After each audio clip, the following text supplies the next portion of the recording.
Hey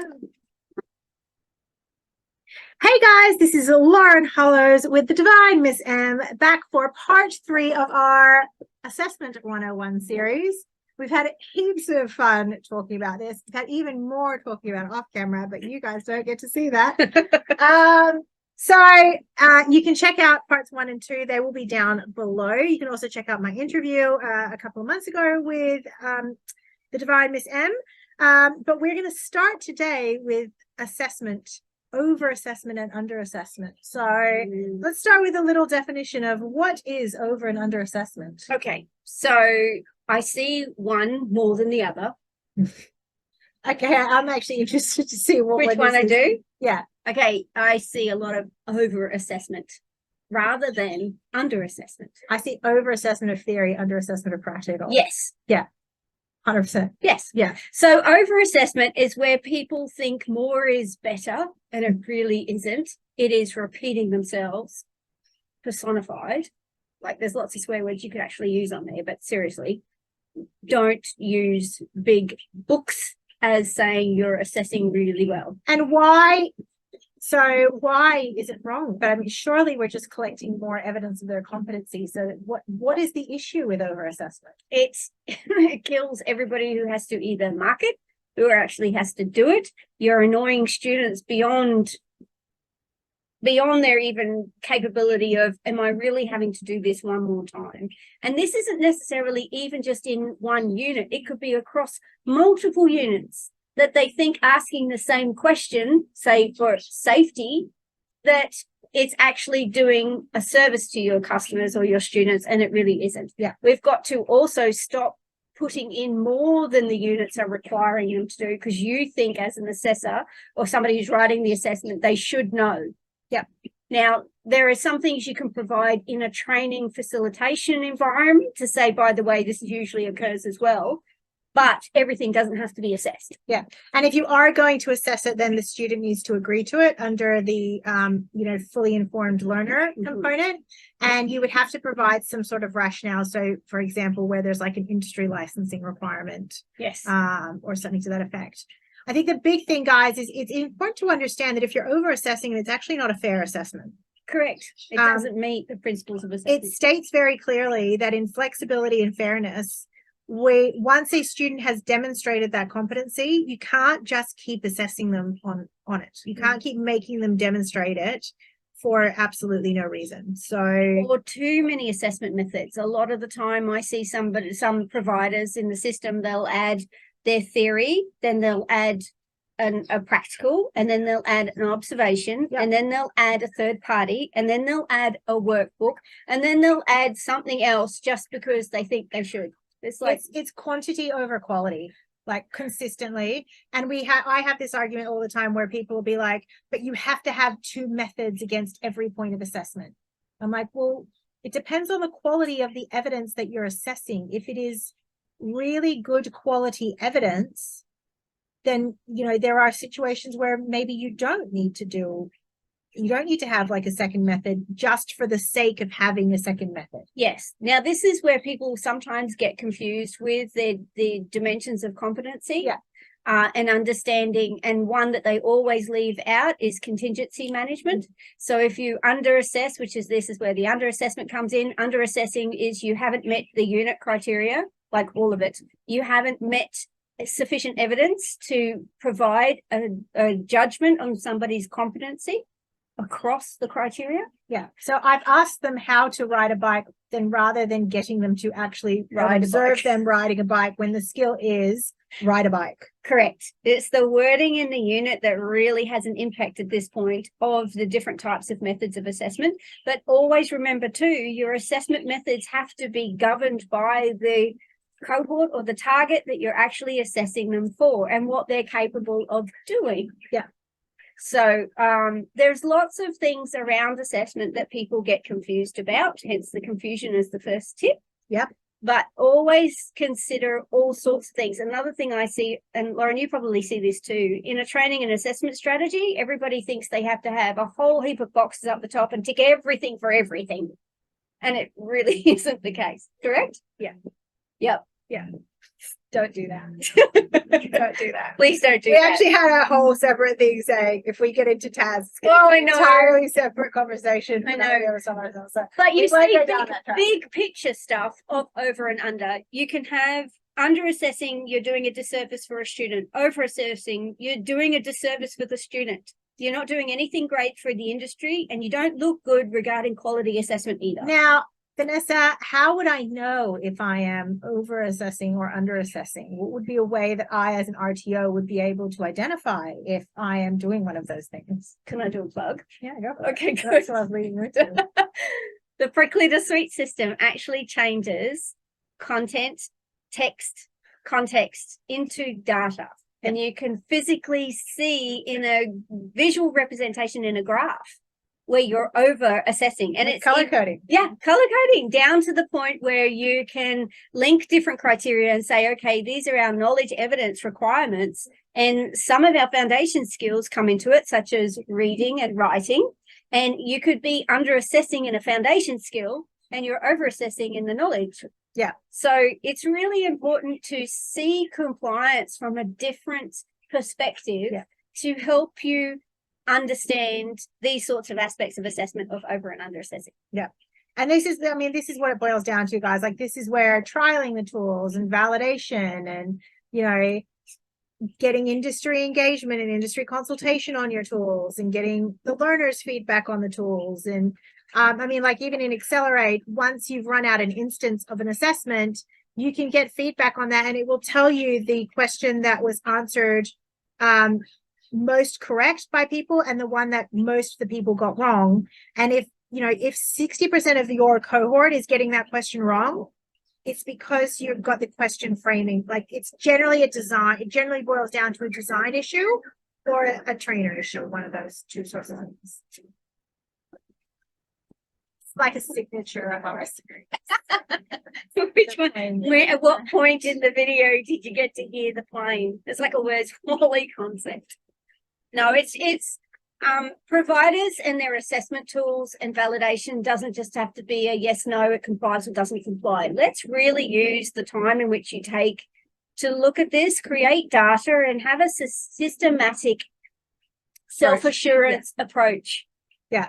And any time that you're reviewing something, if you're taking both that qualitative and quantitative aspect of it into account, it means you're probably doing something right. So, like, just generally, if you're reviewing and you're using like a quantitative system and a qualitative system of, like, you've got a quantitative system like Prickly2Sweet, you've got a qualitative system whereby you incorporate the learner feedback and you review what questions are being answered correctly or incorrectly most often, then you've got a really good you're going to have a really good balanced system to give you feedback, not only as to ways to improve from that compliance perspective, but also from that quality perspective of, like, you know, are the learners getting it? Are they actually able to provide it? Are the trainers getting it? You know, like that sort of stuff. That's really, really helpful. The best, I know whenever we've just implemented our assessments across a college, like wide across the college.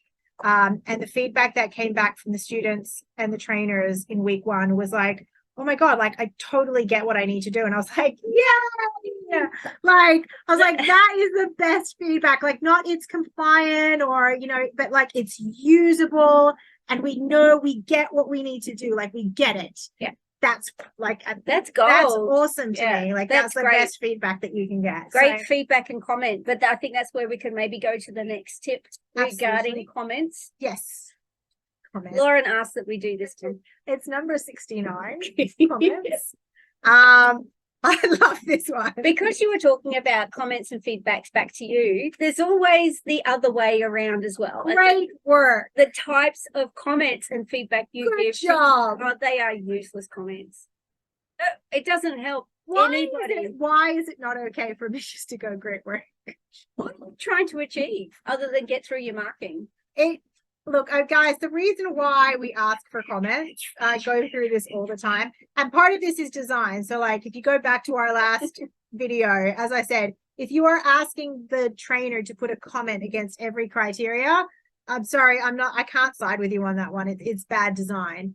But strategically you want trainers to put comments in, but the comments need to relate to what they've seen, and in an ideal world, help build the learner to continue building in the right direction. Yes, some students need that self-reassurance that they've understood and can show the content, and that's absolutely fundamental. And they're not going to get it from good job. And it also means that Great you need work. to actually have it in a context where the comment actually goes back to the student. Yeah. So the sorts of things you want to be seeing in comments back to the student and feedback are what was their strengths? What was it they need to improve, or their weaknesses? What also can they specifically maybe focus on in the future or in the workplace to say, hey, that was really good. You could improve on this, but I really liked how you did. And it's not just necessarily a like, but it's actually a quantifiable statement that they can apply in the real world. Yeah. And I mean, look, I know a lot of people get nervous about putting stuff in about what they should improve on, because they worry that it means that, well, if I've got something for them to improve on, then doesn't that mean that they're not competent? Guys, there's an understanding that competency is the baseline of what we're looking for Just like here. compliance. So like there's competency is the baseline, and then over and above that, there's like, you know, proficiency and, you know, like excelling at a skill and things like that. So best practice. yeah, it might be that, you know, if we take an example of the barista unit, it might be like, you know, look, fantastic, you've done really well, you know, but just make sure, like, just keep working on that speed, you know, so your pace is really good, but just keep working on that pace and building, you know, being able to kind of plan out the coffees a little bit better, you know, so kind of work on your sequencing a little bit more. You know, You can suggest maybe how they do that differently next time, or you could also suggest their next pathway to say, hey, look, you seem to be really good on this. Have you considered these things? I mean, we don't need a thesis at the end for feedback, no, but we do need more than great job. Yeah, because it doesn't mean anything, and especially if your comments are designed in a way that literally, like, it's like a paper-based assessment and the comment never even goes back to the learner. Like, that's you really should be providing feedback back to the learner.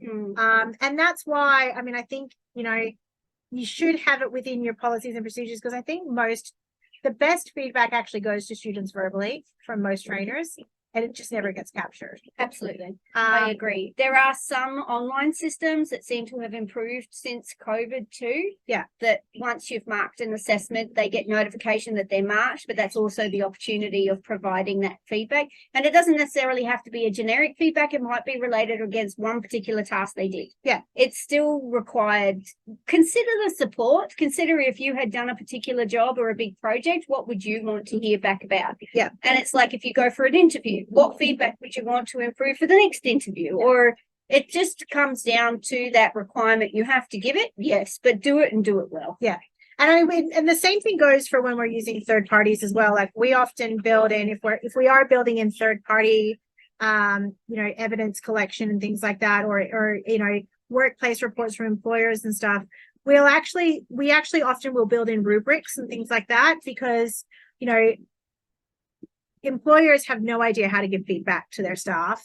So, you know, if you can give like little mini rubrics and stuff like that, where students can actually get a feel for like where they're doing well, where they can improve, you know, over and above the actual, you know, what they like, the core stuff, that can be helpful as well. But do really think about like how part of your job as working in vet is to create lifelong learners. And so the feedback and the comments process, I think, is a big part of that. Like, it's huge. It's that encouragement piece that we all know and love. Speaking of comments, make sure you drop a comment below and tell us how fantastic we are. And not just good job. How many good jobs are you going to get now? Thumbs up. All right. Last tip that we're going to cover is going to be workplace. Really? Yeah, why not? Okay, sure. We did kind of cover this all the way through all of these interviews, because this is something that people continually get wrong. Yeah. So I don't know about you. I see a lot of assessments that are still not really related to the job. They're just trying to get through it for the sake of getting through What it. do you think is the challenge of designing a workplace assessment? What do you think that people struggle with the most about designing workplace assessments? I don't think they can get past the wording in the unit comparative to how it should reflect the workplace. So they're thinking of the workplace and then they go, oh, hang on a second, I have to put these terms in it because the unit wants you to do this. And they just can't get that They can't synergy make that between the two. move from the, yeah. So, I mean, then I think a lot of that boils down to not knowing what the workplace looks like. Correct. Yeah. So this is a basic, guys. If you're going to write a workplace assessment, can you just do me a favor and go out and actually go into a workplace, go into the workplace? And so when you're thinking like theory assessment questions, the way some of them are structured, there is no way in the world you even ask anybody on the job those questions. They just don't. And don't make assumptions. Also, like I was writing questions about policies and procedures in the workplace the other day, and I put a proviso in there, and I said, okay, well, look, so name the policies and procedures that these sorts of things are covered under. And I said, if you don't have a policy for that in your workplace, think about a best practice example as to where you might see that, right? Because the vast majority of small businesses have like 2 policies if they're lucky. So I think we often, like, one of the things I often see in workplace assessments is this assumption that the workplace has everything there.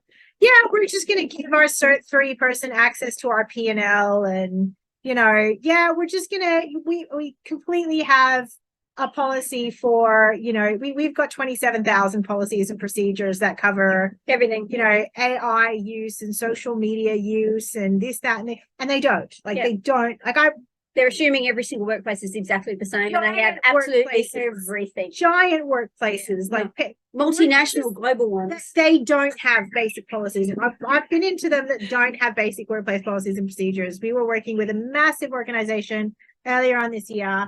And I was like, okay, cool. I said, I need your WHS policy. I need your social media policy. And I need your basic HR policy. And they were like, oh, we've got processes for all that. I'm like, cool. Can you give me the documents? Oh, we don't have the document. I'm like, you've got 50,000 staff across the country. What do you don't have you don't have a WHS policy? No. That's the safety officer's job. We don't have one of those. There are 3 questions you need to ask. There is this assessment question activity reflective of what they're actually going to do on the job? Could the student that's competent from doing the assessment actually walk into the workplace and know how to do that job? And then also, is this going to increase the student's confidence that they are competent?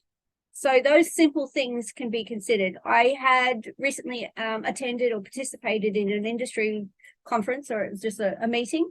And the main thing these employers were saying is they want a student to have basic English and math and an attitude of doing the job. They said, we can teach them everything else. So how many of your assessments are dealing with the basic language skills that they need to do the job, the ability for those skills? It might not be math in your industry specifically, it might be something else. To actually, you just have to be able to do this thing on those workplaces. And then also, are you instilling the confidence and their ability to be open to learning new things? Yeah, and going back to that comments one of the biggest things that I see from employers is they want employees that can actually take on feedback. So again, that comments process, that feedback process, of being able to take feedback, utilize it, and improve based on that, that's a really key skill for employers. I think if you're going to reflect workplace, just like Lauren has said, take into consideration every single workplace is slightly different. Yeah. So give them the ability to know and look for, hey, if you don't have that, maybe you could give them the skills to create it for them and improve the workplace. Or, hey, this workplace is much bigger than the last one, and these things we are now got available to you.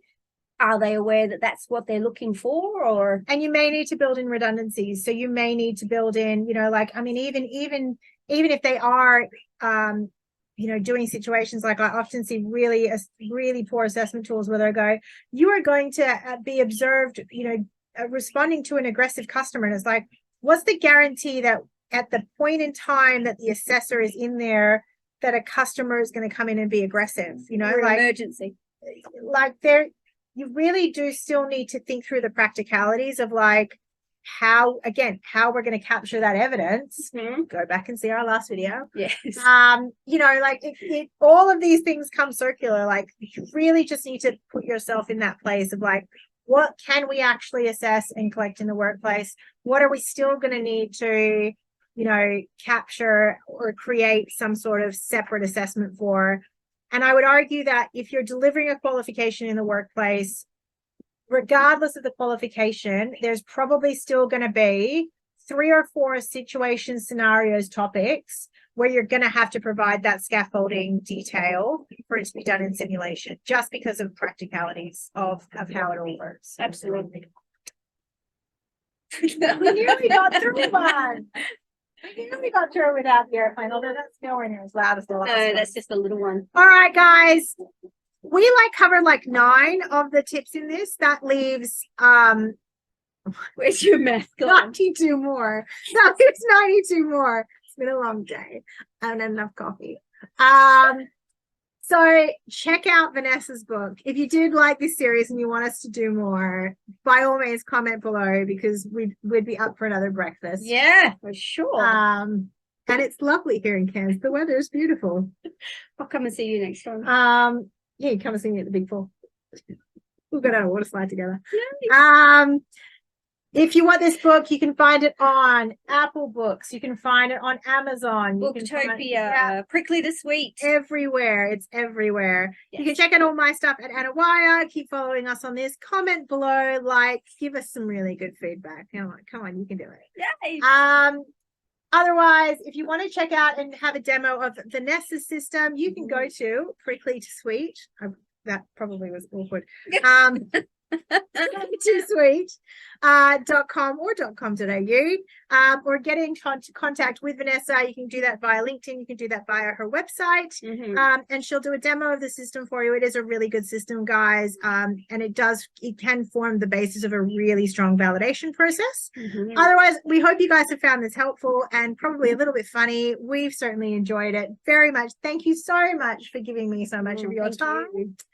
My name is Lauren Hollis. This is Vanessa from Prickly2Sweet. Have a great day, guys. Bye.